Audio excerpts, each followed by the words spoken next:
कहानी की शुरुआत होती है एक छोटे से शहर में, जहां हम एक महल को अजीब से पैरों पर चलते फिरते देखते हैं।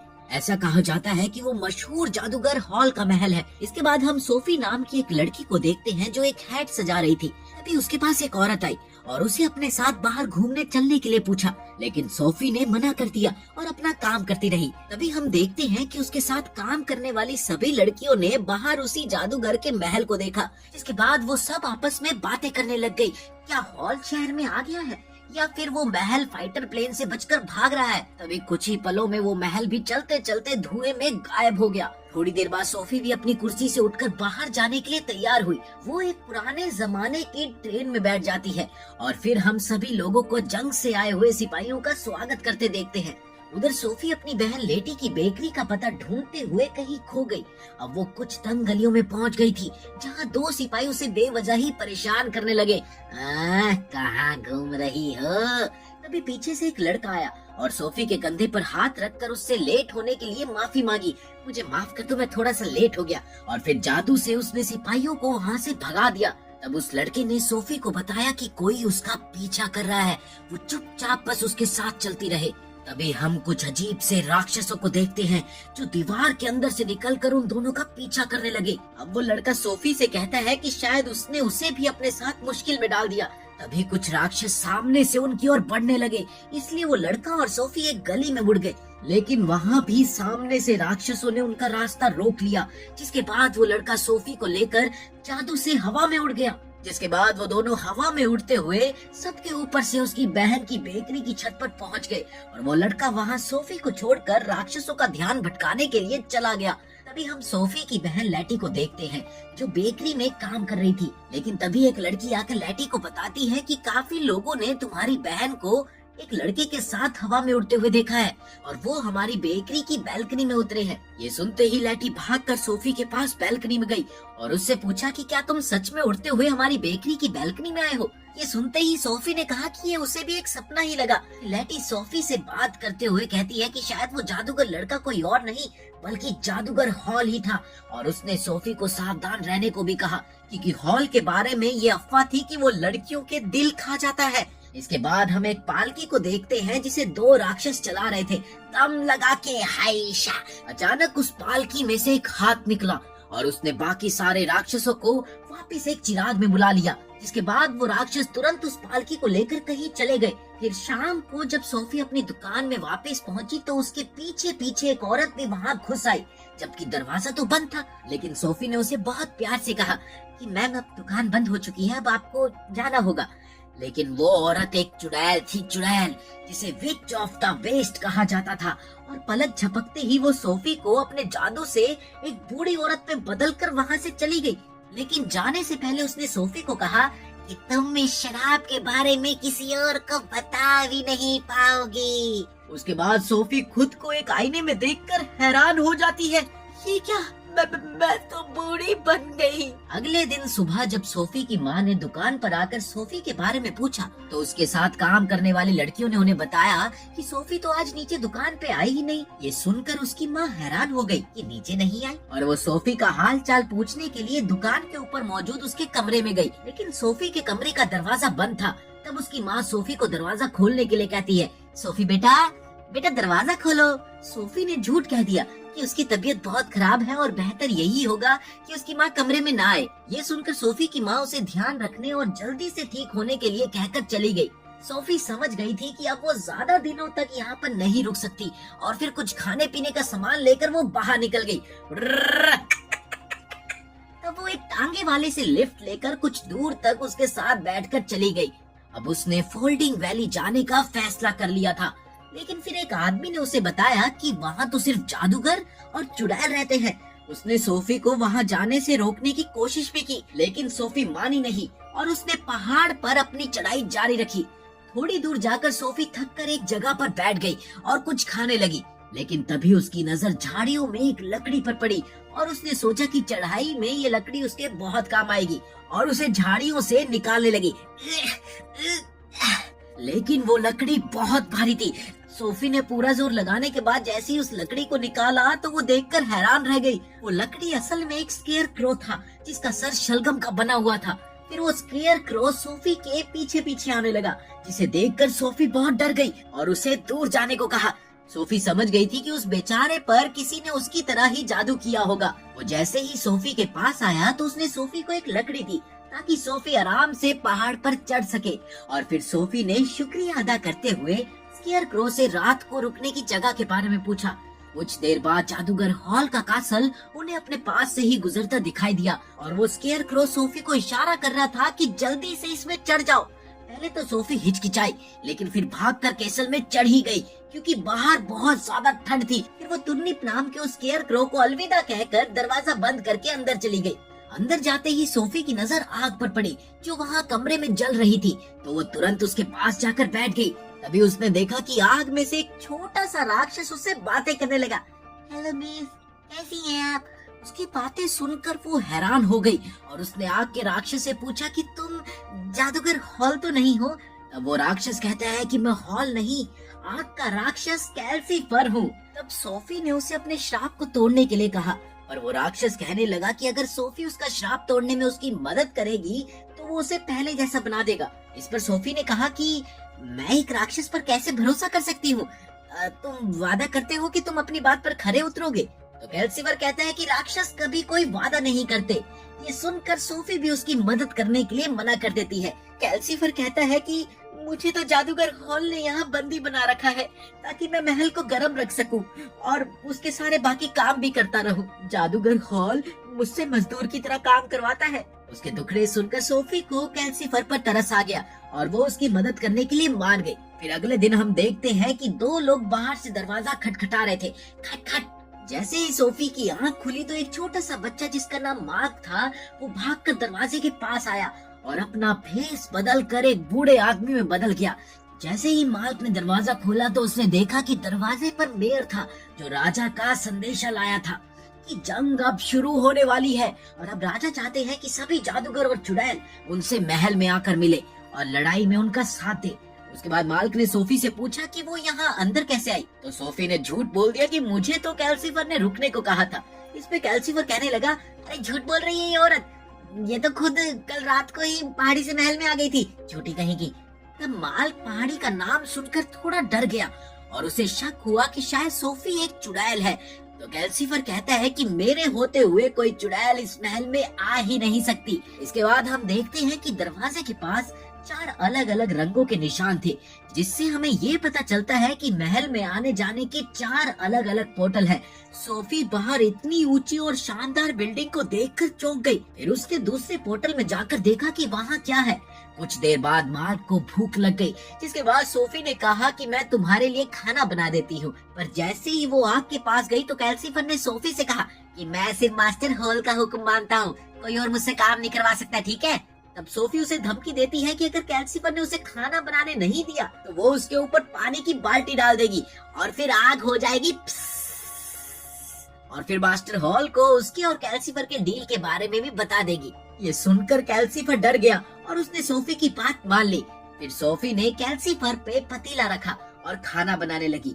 ये देखकर मार्क भी हैरान था कि ये कैल्सीफर हरामी कैसे किसी की बात मान गया। थोड़ी देर बाद हम देखते हैं कि वही लड़का जिसने सोफी को उन सिपाहियों से बचाया था वो महल में आया और सोफी समझ गई कि वही जादूगर हॉल है। और हॉल ने सोफी के पास जाकर उससे पूछा कि तुम कौन हो और मेरे महल में क्या कर रही हो? तो सोफी ने कहा कि वो साफ सफाई का काम करती है और उसने आज से ही काम शुरू किया है। पर जादूगर हॉल सोफी से पतीला लेकर खुद ही खाना पकाने लग गया। उसके बाद सोफी, मार्क और हॉल तीनों बैठकर खाना खाने लगे। फिर हॉल ने सोफी से पूछा कि तुम्हारी जेब में क्या है? सोफी ने जेब में हाथ डालकर एक लाल रंग का कागज निकाला। ये एक जादुई कागज था और जिस विच ऑफ द वेस्ट ने सोफी को बूढ़ा किया था, हमें पता चलता है कि वही चुड़ैल काफी समय से हॉल के पीछे भी पड़ी हुई है। वो हॉल को मारकर उसकी शक्तियाँ छीनना चाहती थी। पर मार्क ने सोफी से पूछा कि कहीं वो तो उस चुड़ैल के लिए काम नहीं करती। इस पर सोफी गुस्सा होकर कहने लगी, मैं तो उस चुड़ैल से नफरत करती हूँ, नफरत। फिर सोफी महल की सफाई करने में लग गई और देखते ही देखते उसने सारा महल साफ कर दिया।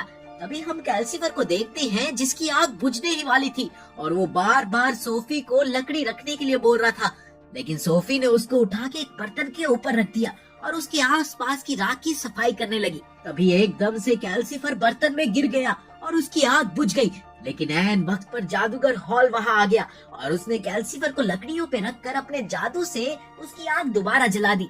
इसके बाद हॉल ने सोफी से कहा कि उसे कैल्सीफर का बहुत ध्यान रखना होगा, वो उसकी आग को बुझने नहीं दे सकती। ये कहकर हॉल ब्लैक पोर्टल में दरवाजा खोलकर उड़ गया। पर कैल्सीफर ने सोफी को बताया कि अगर वो मर गया तो हॉल भी उसके साथ ही मर जाएगा, क्योंकि उसके पास हॉल का दिल है, दिल। फिर सोफी सफाई के लिए मार्क के रूम में जाने लगी तो मार्क ने रास्ता रोक लिया और सोफी से कहा कि वो उसके रूम में लास्ट में आकर सफाई करे, तब तक वो कुछ चीजें संभाल कर रख लेगा। जिसके बाद सोफी हॉल का बाथरूम साफ करने लगी। बाथरूम की हालत इतनी बुरी थी कि वो उसे देखकर हैरान हो गई। इतनी बदबू, बदबू बाहर निकालने के लिए जैसी उसने खिड़की खोली तो वो इतना खूबसूरत नजारा देखकर दंग रह गई।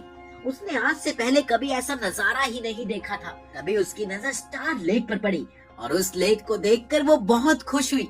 फिर मार्क भी सोफी के पास आया और सोफी की नजर स्केयर क्रो की डंडी पर पड़ी। सोफी ने उसे देखते ही पहचान लिया, ये तो तुर्निप स्केयर क्रो है। तुर्निप भी सोफी के साथ महल में रहने लगा। इसके बाद मार्क, सोफी और तुर्निप मिलकर स्टार लेक के पास कपड़े धो के सुखाने लगे। जल्द ही शाम हो गई और मार्क ने सोफी को अंदर चलने को कहा, क्योंकि उनके सारे कपड़े सूख गए थे। फिर हम हॉल को देखते हैं, जो एक बड़े पक्षी में बदलकर लड़ाई की जगह पर उड़ रहा था। उसने ऐसा भयानक तबाही का मंजर पहले कभी नहीं देखा था। तभी कुछ राक्षस पक्षियों ने उसके ऊपर हमला कर दिया और हॉल भागकर पोर्टल से अपने महल में आ गया। तब कैल्सीफर ने हॉल से कहा कि तुम्हें इस तरह इतनी देर के लिए पक्षी बन के नहीं उड़ना चाहिए, नहीं तो वो वापिस इंसान के रूप में नहीं बदल पाएगा। हॉल बहुत थका हुआ था और वो काफी मुश्किल से वापस इंसानी रूप में आ पाया। इसके बाद हॉल कैल्सीफर को नहाने का पानी गर्म करने के लिए कहकर अपने बाथरूम की ओर चला गया। अगले दिन हम देखते हैं कि सोफी और मार्क मार्केट से कुछ खाने का सामान लेने जा रहे थे कि तभी सब लोगों में काफी अफरा तफरी मच गई और हम एक बहुत बड़े वारशिप को खस्ता हालत में देखते हैं। तभी सोफी को विच ऑफ द वेस्ट के वही राक्षस दिखाई दिए और वो मार्क को लेकर तुरंत ही छुप गई। लेकिन तभी आसमान से दुश्मन जगह जगह पर बम गिराने लगे, जिससे डरकर सोफी और मार्क भागकर जादूगर हॉल के कासल में वापस आ गए और देखा कि हॉल बहुत जोर से चिल्लाता हुआ बाथरूम से बाहर आया और सोफी पे इल्जाम लगाता है कि ये सब तुम्हारी वजह से हुआ है। तुमने मेरे शैम्पू और जादू की चीजें ठीक से रखने की बजाय उनकी जगह बदल दी और अब मेरे बालों का रंग बदल गया है। ये कहकर हॉल जोर जोर से बच्चों की तरह रोने लगा। अब मैं क्या करूं, मेरे बालों का रंग, मैं क्या करूं? अगर सुंदर ही नहीं दिखूंगा तो जीने का क्या फायदा? उसे इतना दुखी देखकर सोफी को भी अपने ऊपर बहुत गुस्सा आया और वो बाहर जाकर रोने लगी। तभी अगले दिन हम फिर से विच ऑफ द वेस्ट के राक्षस को देखते हैं, जो अभी भी हॉल को ढूंढने में लगे हुए हैं। फिर सोफी रात को हॉल के लिए दूध गर्म करके लाई, लेकिन बाहर मौजूद वो राक्षस जैसे ही हॉल के महल के पास आया तो हॉल को पता चल गया। वो नींद से उठकर कहता है कि मैं बहुत बड़ा डरपोक हूँ, हमेशा इधर उधर भागता रहता हूँ, सबसे ज्यादा तो मुझे मरने से डर लगता है। फिर सोफी ने हॉल से पूछा, ये विच ऑफ द वेस्ट तुम्हारे पीछे क्यों पड़ी है? जिस पर हॉल ने उसे बताया कि एक वक्त था जब वो चुड़ैल बहुत खूबसूरत थी, तब मैं फुल ऑन लाइन मारता था उस पे, लेकिन फिर मुझे पता चला कि वो बस जादू की मदद से अच्छी दिखती है, इसलिए मैं उसके पास से भाग आया था और उसी दिन से वो चुड़ैल मुझे ढूंढ के मेरा दिल खाना चाहती है। फिर हॉल ने बताया कि उसे जल्दी ही राजा के महल में जाकर उनसे मिलना होगा और कोई चारा नहीं है। इस पर सोफी हॉल से कहती है कि उनको मना कर दो ना कि राजा जी ऐसा है कि मैं नहीं लड़ना चाहता, लड़ाई आप खुद ही लड़ लो, ऐसा कह दो राजा को। तब हॉल सोफी को दीवार पे लगा एक ऑथ लेटर दिखाता है, जिसमें कि साफ लिखा हुआ है कि जरूरत के समय जब भी किसी जादूगर या चुड़ैल को राजा के महल में बुलाया जाए, उनको जाना ही होगा। ये शपथ उसने शाही जादूगरी सीखने से पहले ली थी। तब सोफी बड़बड़ाने लगी, ये लड़ाई ही बंद कर देनी चाहिए, क्या ही मतलब है इसका। तभी हॉल को एक तरकीब सूझी और उसने सोफी को उसकी माँ बन के महल में जाकर राजा से मिलने को कहा। हॉल का मानना था कि सोफी से बात करने के बाद शायद शाही जादूगरनी सुलेमान उसे छोड़ देगी। सोफी हॉल के लिए महल में जाने के लिए तैयार हो गई और हॉल ने सोफी से वादा किया कि वो भी भेष बदल कर उसके आसपास ही रहेगा। साथ ही उसने सोफी को एक जादुई रिंग भी दी, जिससे सोफी सही सलामत वापस घर आ सके। बस फिर क्या था, सोफी हॉल के महल से निकलकर राजा के महल की तरफ चल पड़ी। फिर कुछ दूर चलकर उसे रास्ते में एक बूढ़ा डॉगी दिखाई दिया जो उसके पीछे पीछे चलने लगा। सोफी को लग रहा था कि हॉल ने ही उस बूढ़े कुत्ते का भेष बनाया होगा ताकि कोई उसे पहचान ना सके। फिर महल के पास जाते ही सोफी उन्हीं दो राक्षसों को उस पालकी को ले जाते देखते हैं। वो समझ गई कि ये तो विच ऑफ द वेस्ट की पालकी है जिसने उसे बूढ़ी औरत में बदल जाने का श्राप दिया था। उधर विच ऑफ द वेस्ट भी सोफी को पहचान गई और उससे हॉल के बारे में पूछने लगी। तब सोफी बात घुमाकर कहती है कि मैं हॉल के पास सफाई का काम करके थक चुकी हूँ, इसलिए मैं राजा के पास कुछ नया काम मांगने के लिए जा रही हूँ। ये सुनकर विच ऑफ द वेस्ट ने हंसते हुए कहा उसे तो शाही जादूगरनी सुलेमान ने रॉयल इनविटेशन देकर बुलाया है। ये कहकर वो सोफी का मजाक उड़ाते हुए बहुत तेजी से महल की तरफ बढ़ने लगी। फिर जैसे ही विच ऑफ द वेस्ट महल के गेट के पास पहुंची तो उसके राक्षस अचानक से बेहोश होने लगे और उन्होंने पालकी को नीचे रख दिया। तब वहाँ खड़ा राजा का सैनिक विच ऑफ द वेस्ट से कहता है यहाँ से पैदल चल के जाना होगा। इसके बाद हम सोफी और उस बूढ़े डॉगी को देखते हैं जो बहुत तेजी से विच ऑफ द वेस्ट की ओर बढ़ रहे थे, मानो उनकी और उस चुड़ैल की रेस लगी हो। फिर सोफी जैसे ही सीढ़ियाँ चढ़ने लगी तो उसने देखा कि वो बूढ़ा कुत्ता तो सीढ़ियाँ चढ़ ही नहीं पा रहा था। सोफी ने उस बूढ़े कुत्ते को गोद में उठाया और पूरी ताकत से सीढ़ियाँ चढ़ने लगी। देखते ही देखते वो विच ऑफ द वेस्ट से आगे निकल गई, लेकिन अब वो विच बुरी तरह से थक चुकी थी। उसने सोफी से मदद मांगने की गुहार की, जिस पर सोफी उस चुड़ैल से कहती है कि अपना श्राप हटाकर मुझे पहले जैसा बना दो ना, तब मैं तुम्हारी मदद कर दूंगी। लेकिन चुड़ैल को तो सिर्फ श्राप देने आते थे, तोड़ना नहीं। तो सोफी भी उसे नजरअंदाज करके आगे बढ़ने लगी। अब वो विच ऑफ द वेस्ट का मजाक उड़ाते हुए कहती है चली जा बुढ़िया चली जा क्योंकि थक रही है ना तू। तब हमें पता चलता है कि शाही जादूगरनी सुलीमैन ने विच ऑफ द वेस्ट को 50 साल पहले देश निकाला दे दिया था और तब से ही वो चुड़ैल खुद को वापस महल में बुलाए जाने का इंतजार कर रही थी और वो आज हर कीमत पर शाही जादूगरनी सुलीमैन से मिलकर रहेगी, चाहे कुछ भी हो जाए। ये सुनकर सोफी चुपचाप बूढ़े डॉगी को उठाकर ऊपर की ओर चलने लगी। कुछ देर बाद वो दोनों सारी सीढ़ियां चढ़कर महल के दरवाजे तक पहुंच ही गए और Sophie witch of the west का हौसला बढ़ाते हुए बोलने लगी आजा आजा, बस पहुंच ही गई तू, आजा आजा। तभी एक गार्ड वहाँ सोफी का स्वागत करने के लिए आया तो सोफी उस गार्ड को विच ऑफ द वेस्ट की मदद करने को कहने लगी, लेकिन उस गार्ड ने साफ इनकार कर दिया। फिर भी Sophie witch of the west का हौसला बढ़ाती रही और कुछ देर बाद वो भी जैसे तैसे ऊपर पहुंच ही गई। तभी वो गार्ड सोफी और विच ऑफ द वेस्ट को एक रूम में ले गया और उन्हें इंतजार करने को कहा। आप लोग यहाँ इंतजार करें। उस रूम में एक ही चेयर थी तो विच ऑफ द वेस्ट उसे देखते ही भागकर चेयर पर बैठ गई और जोर जोर से सांस लेने लगी। तभी हम देखते हैं कि एक बूढ़ा डॉगी वहाँ से अंदर की ओर भाग गया और सोफी भी उसे पकड़ने के लिए उसके पीछे पीछे गई। उस रूम से बाहर निकलते ही एक दीवार खुली जिसके पीछे से एक लड़की बाहर आई और सोफी को अपने साथ ले गई। उधर विच ऑफ द वेस्ट एक रूम में अचानक पर्दे हटाने लगी और वहाँ लगे बड़े बड़े बल्ब अचानक से रोशन हो उठे। पता चलता है कि विच ऑफ द वेस्ट को पकड़ने के लिए ही सुलीमैन ने ये जाल बिछाया था। फिर सुलीमैन ने अपने जादू से विच ऑफ द वेस्ट को उसकी असली उम्र जितना बूढ़ा कर दिया, जिससे विच ऑफ द वेस्ट की सारी शक्तियाँ चली गयी। उधर वो लड़की सोफी को शाही जादूगरनी सुलीमैन के पास ले गयी, जिसने सोफी को एक कुर्सी पर बैठने को कहा। फिर अचानक सोफी की नजर उस बूढ़े डॉगी पर पड़ी जो शाही जादूगरनी सुलीमैन के पास बैठा हुआ था।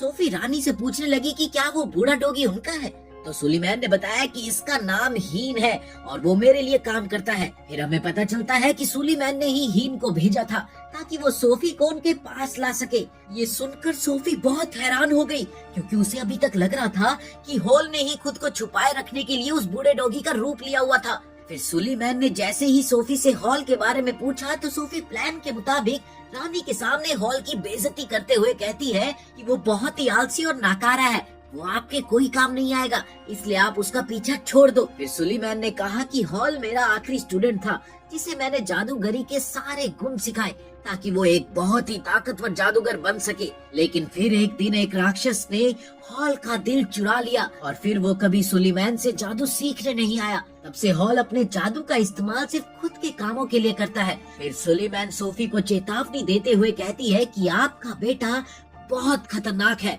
और उसके पास बहुत खतरनाक जादुई शक्तियाँ हैं जो वो बिना अपने दिल के नहीं संभाल पाएगा और अगर हॉल ने वापिस आकर सुलीमान से बात नहीं की तो वो हॉल का भी वही करेगी जो उसने विच ऑफ द वेस्ट के साथ किया। फिर सुलीमान ने एक लड़की को कहकर विच ऑफ द वेस्ट को बुलाया। फिर हम देखते हैं कि अब विच ऑफ द वेस्ट बहुत बूढ़ी हो गई है, जिसके कारण वो अब चल भी नहीं सकती और अब वो अपनी जादुई शक्तियाँ भी खो चुकी है। सुलीमान सोफी को बताती है कि